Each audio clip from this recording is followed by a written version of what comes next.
Welcome to Maker Faire. Maker Faire is a celebration of invention and creativity. What I'm interested in is what people are doing in their backyards and basements and garages. And this is an invitation to bring it out and share with other people. Maker Faire brings together inventors, crafters, scientists, and engineers in a 2-day event conceived by the editors of Make magazine. I thought after doing the magazine for a year that we've already met so many interesting people. Wouldn't it be fun to bring them together? Our first Maker Faire was in 2006 in the San Francisco Bay Area. This September, the 9th fair took place at the New York Hall of Science in Queens, New York, the site of the 1939 and 1964 World's Fairs. I've kind of thought of Maker Faire as a people's World's Fair, something that is built not by countries, but by small groups and individuals. We have over 517 maker entries and about 12 to 1,500 makers. We have rides, but they're not conventional carnival rides. Something like Cycle Side is a human-powered ride. Instead of a motor, you're pedaling because the ride is built out of bicycle parts.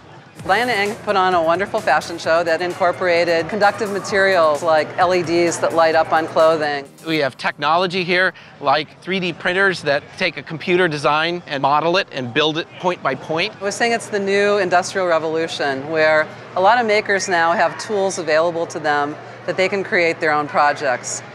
One of the largest projects at the fair was the life-sized mousetrap. The mousetrap is a Rube Goldberg machine, which means it's a contraption that does a bunch of unusual things to achieve a goal. In this case, it emulates the board game that we grew up with as kids. Mark Perez decided he wanted to build a life-size version, and he uses a bowling ball to go through this really complex series of events, and he ends up dropping a safe on a taxi cab. Pull. The makers who craft these projects come from backgrounds as varied as their creations. Stephen was a lawyer and Fritz is a juggler, and they've taken simple science by taking Mentos, dropped into Coke Zero. It actually creates a chemical reaction that creates a spray fountain. Madagascar Institute is a group of very interesting makers. They have electronics background as well as the industrial arts background. So they build things and then they run them with different electronics. The Institute also hosted the fair's chariot races. So they've encouraged other makers in their category to build things and actually get out there and show them off. Another popular event was Arc Attack. Tesla coils are used to generate lightning, which vibrates the atmosphere at the frequency of different musical notes, allowing the group to compose their own songs.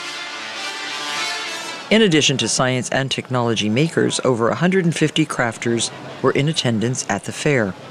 My company had a booth where our craft editors were teaching people how to print edible cupcake toppings using the Cricut Cake electronic cutter, and also how to make paper butterflies. The event is about creativity. Whether you're a scientist, an engineer, a craftsperson, an artist, we all have this technical skills and knowledge to do something, and then Maker Faire has connected all these makers. When we leave a city, we hope that we planted the seeds and that we're going to see some really interesting things happen.